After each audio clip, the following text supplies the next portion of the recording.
I'm Carla, and this is my story. After college, I dove headfirst into the working world. My parents had drummed it into my head since I was knee-high. Kids gotta stand on their own 2 feet. So there I was, fresh diploma in hand, hustling to find a job while my classmates were still nursing hangovers from grad parties. Landed a decent gig at a marketing firm. Nothing flashy, but it paid the bills. Found a tiny apartment too, more of a shoebox with a kitchenette, really. But it was mine, and that meant something. Meanwhile, my kid sister Lily, she was still living it up at home, not a care in the world. Mom and Dad fawned over her, like she was the second coming or something. "Lily doesn't need to work," Mom would say, stroking my sister's perfect blonde hair. "She's got her looks. That's her gift to the world." Don't get me wrong, I love Lily. But Christ, the difference in how we were raised. It was like night and day. I was pushed to study, get good grades, prepare for a career. Lily? She was told she was pretty. That was enough, apparently. One time, I overheard Dad talking to Lily. "Sweetheart, you don't need to worry about college or jobs. Just focus on your beauty pageants. That's your future." Lily ate it up, of course. Why wouldn't she? She'd been in those damn pageants since she could walk. Wanted to be a model, she said. Until she found out models actually had to, work. Wait, they have to diet, and exercise, and learn languages? Lily had whined. That sounds hard, I don't want to do that. So instead, she just existed, at home, on our parents' dime. Me? I was busting my ass at work, pinching pennies, building up a little nest egg. It wasn't much, but it was mine. I'd earned it. I tried not to let it get to me, how different things were for us. But some nights, alone in my crappy apartment, eating microwave dinners and going over budget spreadsheets, yeah, it stung a bit. But that was life, right? Some people get the easy road, some don't. I told myself I was stronger for it, more prepared for the real world. If only I'd known what was coming. It was a Tuesday when everything changed. Just a regular Tuesday. I remember because I'd treated myself to takeout, a rare splurge. I was sitting on my secondhand couch, trying to ignore the springs digging into my back, when my phone rang. Mom's voice on the phone was shaky. "Carla, honey, you need to come home. It's your father. He's had a stroke. We need your help." The drive to my parents' house was a blur of streetlights and worry. When I arrived, Mom looked like she'd aged 10 years overnight. Dad was in the hospital, stable, but weak. "I can't do this alone, Carla," Mom said, clutching my hand. "I'm working overtime to cover the medical bills. Can you help with your father's care?" Of course, I agreed. What else could I do? I started sending money for a nurse and spending my weekends at my parents' house. It was exhausting, juggling work and family responsibilities. But I managed. Then came the kicker. "Carla," Mom said one Sunday evening as I was packing up to head back to my apartment. "Why don't you move back home for a few months? It would save us the nurse fees and you'd be here all the time." I had my doubts. Big ones. But looking at Mom's exhausted face and thinking of Dad in his hospital bed, I caved. "Okay, Mom, I'll do it." So I packed up my little apartment, said goodbye to my neighbors, and moved back into my childhood bedroom. It felt surreal, like stepping back in time. The commute to work was a nightmare. An hour and a half each way, if traffic was kind. But I gritted my teeth and bore it. This was for Dad, I reminded myself. Dad came home from the hospital a week after I moved back. He was frail, a shadow of his former self. But when he saw me, his face lit up. "My girl," he said, his words slurred but warm. "You're here." Those moments made it worth it. The gratitude in Dad's eyes, the way he'd squeeze my hand when I helped him with his exercises or brought him his meals. It wasn't easy, but it felt right. Mom, on the other hand, that was a different story. Nothing I did seemed to be enough for her.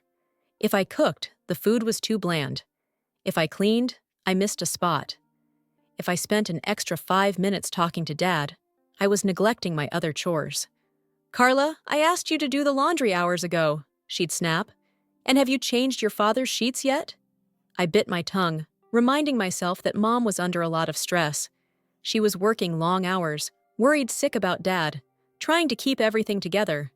But still, her constant criticism wore me down. One evening, after a particularly long day at work, followed by hours of household chores, I collapsed onto my bed, utterly exhausted. "Carla!" Mom's shrill voice cut through my moment of peace. "I need you to help your father with his bath." I dragged myself up, ignoring the protest of my aching muscles. As I helped Dad into the bathroom, he patted my hand. "You're a good girl, Carla," he said softly. "Don't know what we'd do without you." I smiled, feeling a lump in my throat. This was why I was here. This was what mattered. But later that night, as I lay in bed listening to Mom complain to someone on the phone about how Carla just doesn't seem to understand how much help we need, I couldn't help but wonder, why am I the only one trying to please everyone? As the days blurred together in an endless cycle of work and caregiving, I couldn't help but notice the glaring absence of my sister, Lily. While I was running myself ragged, Lily was living her best life, untouched by the family crisis. One afternoon, I caught a glimpse of her swanning out the front door, designer handbag swinging from her arm. "Where are you off to?" I called out, elbow deep in dishwater. Lily tossed her hair over her shoulder. "Oh, just meeting the girls for mani-pedis and lunch. Don't wait up." The door slammed behind her, leaving me in stunned silence. I looked down at my prune-like fingers, then at the mountain of chores still waiting for me. The contrast was so stark it was almost laughable.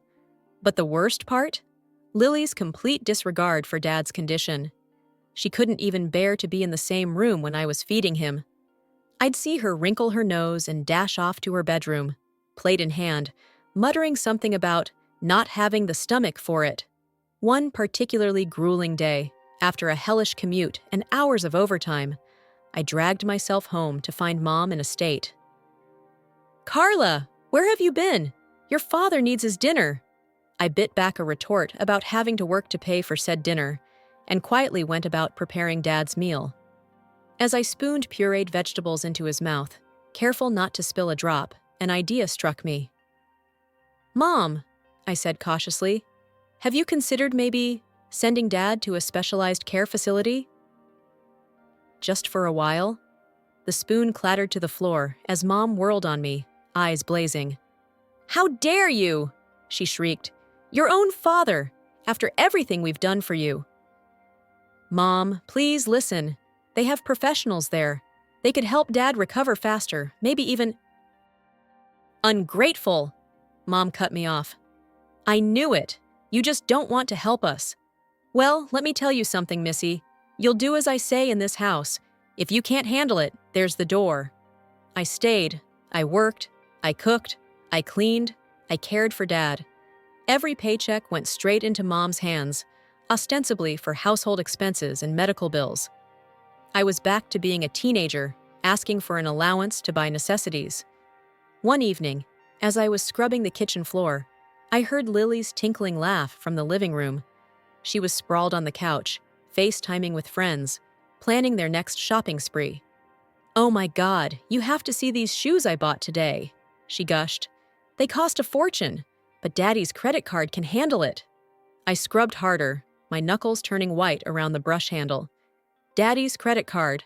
The same Daddy who couldn't feed himself. The same Daddy whose medical bills I was helping to pay. It was well past midnight when the front door banged open, startling me awake. I'd fallen asleep on the couch, a half-folded basket of laundry at my feet. Lily's high-pitched giggle echoed through the house, accompanied by a deeper, unfamiliar laugh. "Don't laugh so loud, you'll wake everyone up," Lily stage whispered, not sounding particularly concerned. I rubbed my eyes, squinting at the clock. 2:37 a.m. Great. Lily stumbled into the living room, dragging a tall, scruffy-looking guy behind her. "Oh, Carla!" she exclaimed, as if surprised to find me in my own home. "You're up!" "Meet Brad." Brad gave me a lazy salute.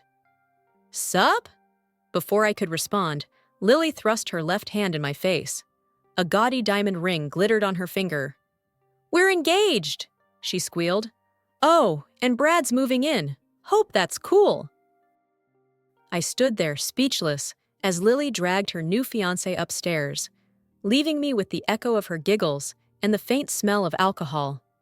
The next morning, I stumbled into the kitchen to find Mom fawning over Lily and Brad.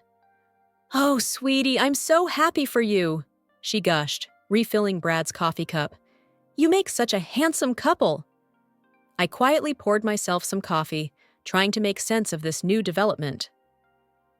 Mom turned to me, her smile fading slightly. "You know, Carla, you should start thinking about settling down, too. You're not getting any younger." I nearly choked on my coffee. "Mom, I'm focusing on my career right now, and helping out here, remember?" Mom's eyes narrowed. She leaned in close, her voice dropping to a stage whisper. "Well, it's not like you have many options anyway. Who'd want such an ugly duckling?" The words hit me like a slap. I was used to Mom's backhanded comments, but this, in front of Brad? I felt my cheeks burn with humiliation. Lily snickered, and Brad looked uncomfortable, suddenly very interested in his coffee mug. I took a deep breath, trying to change the subject. "So, where exactly is Brad going to stay?" "The house is pretty full already, with Dad's medical equipment and all." Lily's eyes flashed. "What's that supposed to mean? You don't want us here?" "No, that's not," I started, but Lily cut me off. "God, Carla, you're so jealous. Just because you can't find a man doesn't mean you have to rain on my parade." I gaped at her. "Jealous?" "Lily, I'm just trying to be practical. Dad needs—" "Oh, enough about Dad," Lily snapped. "Everything's always about Dad with you. Maybe if you focused on yourself a little more, you wouldn't be so bitter and alone." "Girls, please," Mom interjected, but her stern look was directed solely at me. "Carla, mind your own business. Your sister is happy, and that's what matters." I stood there, stunned into silence. My own business? Wasn't this my business too? This was my home, my family. But looking at the three of them, Mom, Lily, and Brad, I suddenly felt like an outsider. As I got dressed, I could hear them laughing and chatting downstairs. The happy family. And where did I fit in? The ugly duckling, the bitter spinster, the ungrateful daughter. Just when I thought things couldn't get any worse, life decided to prove me wrong. Dad suffered another stroke, more severe than the first. This time, he was left almost completely paralyzed. He could still speak, but his words were slurred, barely comprehensible. It broke my heart to see him struggle. With Dad's condition worsening, I hoped, foolishly it turned out, that Lily might step up, that she'd finally realize the gravity of the situation and lend a hand. Boy, was I wrong. "Sorry, sis," Lily said, not sounding sorry at all. "Brad and I are trying to build a life together. We don't have time for all this." She waved her hand dismissively towards Dad's room. I couldn't believe my ears. "Build a life together? Lily, you're living in our parents' house, off their money and my income. The least you could do is help out." Lily's face hardened. "Don't be such a bitch, Carla. It's not our fault Dad got sick." "Girls!" Mom's sharp voice cut through our argument. "That's enough. Lily, dear, don't worry about it. You focus on your relationship. Carla can handle things here." I turned to Mom, incredulous. "Are you serious? Mom, they're not even working. They're just freeloading." Mom's eyes flashed dangerously. "Carla, how dare you? Brad isn't even related to your father. He has no obligation to help, and you should be grateful you can help your family. Some daughter you are, complaining about caring for your own father." Her words hit me like a physical blow. I stood there, mouth agape, as Mom stormed off, Lily smirking behind her. From that day on, life in the house became unbearable. I'd come home from work, exhausted, only to find Lily and Brad blasting music, laughing and carrying on as if it was their own private party pad. They'd leave their mess everywhere. Dirty dishes in the sink, clothes strewn about, empty beer bottles on every surface. And the food. God, the food! I'd spend my Sundays meal prepping, trying to get ahead for the week. But come Monday, all my carefully prepared containers would be empty. More than once, I found myself at work with nothing to eat, my lunch devoured by Lily and Brad's midnight munchies. I tried talking to Mom about it multiple times, but it was like talking to a brick wall. "Mom, please," I begged one evening, after finding yet another empty fridge. "Can't you talk to Lily? This isn't fair. They're just existing at our expense." "Not everyone is like you, Carla," Mom snapped. "Not everyone can be Miss Independent, working themselves to the bone. Lily's still finding herself. If you're so concerned about money, maybe you should pick up some overtime." I stared at her, disbelief warring with fury in my chest. "Overtime? Mom, I'm already working 60-hour weeks. I'm taking care of Dad, running the household, and apparently feeding 4 adults on my salary alone. When exactly am I supposed to sleep?" Mom waved off my concerns. "You're young. You can handle it. Now stop obsessing over your sister and focus on your own responsibilities." I walked away from that conversation feeling like I'd stepped into the twilight zone. How had this become my life? When had I become the bad guy for expecting basic decency and contribution from my own family? The days blurred together in an endless cycle of work, chores, and caregiving. I was exhausted, physically and emotionally drained. More and more, I found myself daydreaming about my old life, my tiny apartment, the blessed silence, the freedom. God, how I missed it. One night, after a particularly trying day, I broached the subject with Mom. "Mom, I've been thinking," I started cautiously.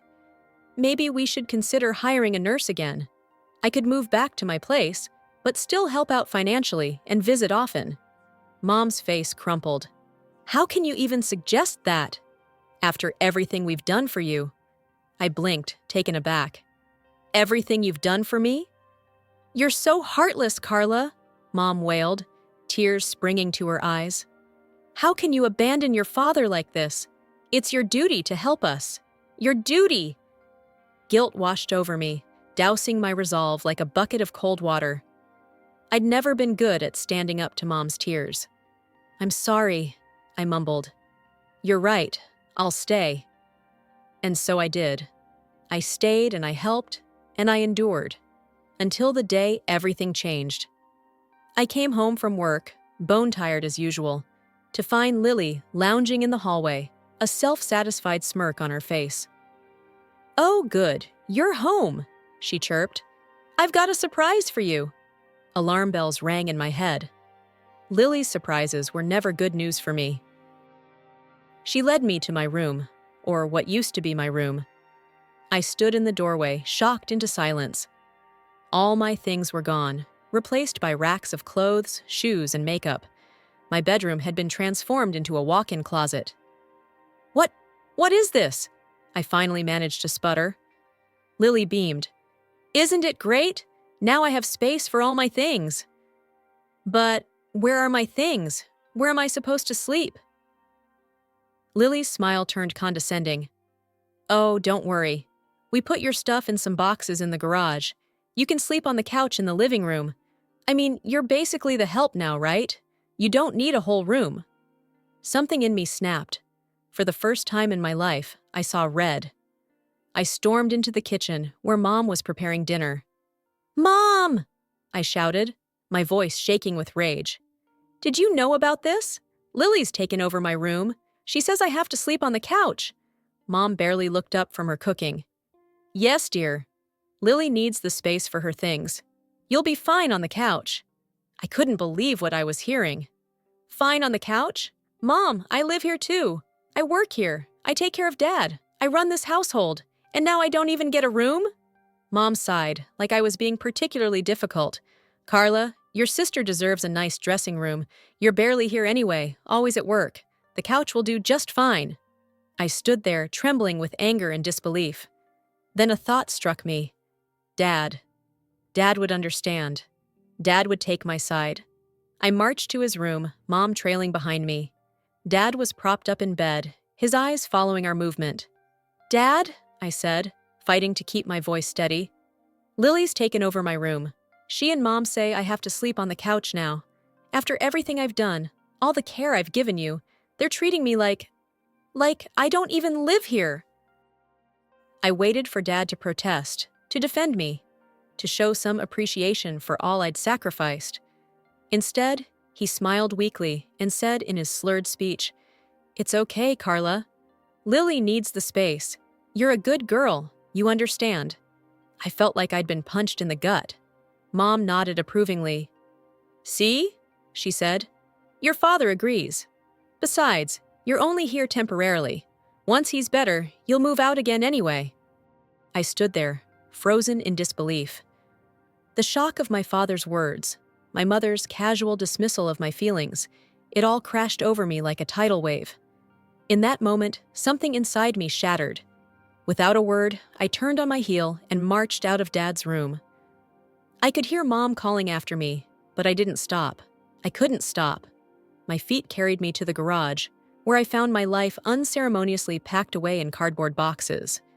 My hands were shaking as I started pulling out suitcases, shoving clothes and personal items inside. I didn't bother folding anything. I just needed to get out. "Carla? Carla, what are you doing?" Mom's voice cut through the haze of my fury. I didn't look up from my packing. "What does it look like I'm doing? I'm leaving." "Don't be ridiculous," Mom snapped. "You can't leave. Your father needs you. We need you." I barked out a laugh, harsh and humorless. "Oh, you need me all right. You need my money. You need my labor. But you don't need me. Not the real me." "Stop being so dramatic," Mom said, her voice rising. "I forbid you to leave this house." That made me pause. I straightened up, looking my mother in the eye. "Forbid me? I'm an adult, Mom. You can't forbid me to do anything. I'm not sleeping on a couch like some beggar in my own home. I'm done being your personal maid and ATM. I'm done with the ingratitude, the disrespect, all of it." Mom's face paled. But your father, you can't abandon him like this. Maybe you could rent an apartment nearby? You could still come over to help, to cook and clean." I stared at her, incredulous. Even now, she was still trying to use me. "No," I said, my voice firm. "No, I won't be doing that. I'm done helping. I'm done communicating. I'm just done." I shouldered past her, dragging my suitcase behind me. As I reached the front door, I turned back one last time. "And Lily? Your precious baby girl who can do no wrong? She's a leech, and you're letting her bleed you dry. But that's your problem now, not mine." Mom's face contorted with rage. "How dare you? After everything we've done for you, you ungrateful little—" I slammed the door, cutting off her tirade. My hand was shaking as I pulled out my phone and called a cab. As I waited on the front step, suitcase by my side, I could hear Mom's muffled shouts through the door. "Scoundrel! Ingrate! How could you do this to your family?" Family. The word tasted bitter in my mouth. Was this really what family was supposed to be? The cab pulled up, and I loaded my suitcase into the trunk. As we pulled away from the curb, I didn't look back. I couldn't bear to see the house that had once been my home, the place where I'd given everything only to be treated like nothing. I found a small studio apartment across town. It wasn't much, but it was mine. That first night, sleeping on a hastily purchased air mattress, I felt a weight lift off my chest. For the first time in months, I could breathe. The peace lasted exactly 3 days. I was scrolling through social media on my lunch break when I saw it. A post from Mom. There was Dad, looking frail in his hospital bed. The caption made my blood run cold. "Pray for us. Our eldest daughter has cruelly abandoned us in our time of need. How could she do this to her dying father?" The comments flooded in, relatives and family friends expressing shock and disgust at my supposed heartlessness. I felt sick. But then, something snapped. Enough was enough. I wrote my own post, laying out the whole ugly truth. The months of thankless labor, the financial drain, Lily's freeloading, the room theft. "I never wanted it to come to this," I wrote, "but I won't be painted as the villain in someone else's story." The response was immediate. The tide of public opinion turned. Suddenly, I was flooded with messages of support, apologies from those who'd been quick to judge. It should have felt like vindication. Instead, I just felt tired. Weeks passed. I threw myself into work, trying to rebuild my savings. But guilt nagged at me. Had I done the right thing? Should I have stayed, no matter the cost to myself? Then, the call came. Dad had passed away. "This is your fault," Mom spat through the phone. "Don't you dare show your face at the funeral." I didn't. I sat in my apartment, alternating between tears and numbness, mourning not just my father, but the family I'd lost long before his death. Time marched on. 3 years passed in the blink of an eye. I worked hard, saved every penny. Finally, I had enough for a down payment on a small, cozy apartment of my own. No more renting, no more instability. I was building my own future, brick by brick. And then, another call. Mom's voice, older now, tinged with desperation. "Carla? We need your help. We had to sell the house, Lily's debts, and Brad left her. We have nowhere to go. Can we stay with you? Just until we get back on our feet?" I closed my eyes, memories washing over me. The sleepless nights, the thankless days, the constant demands, the casual cruelty. "No," I said, my voice calm and firm. "I'm sorry, but no. Please don't call again." I ended the call, my hand shaking slightly as I set down the phone. For a moment, I sat there, half expecting guilt to overwhelm me. But it didn't come. Instead, I felt peace. The peace of knowing my worth. The peace of setting boundaries. The peace of choosing myself.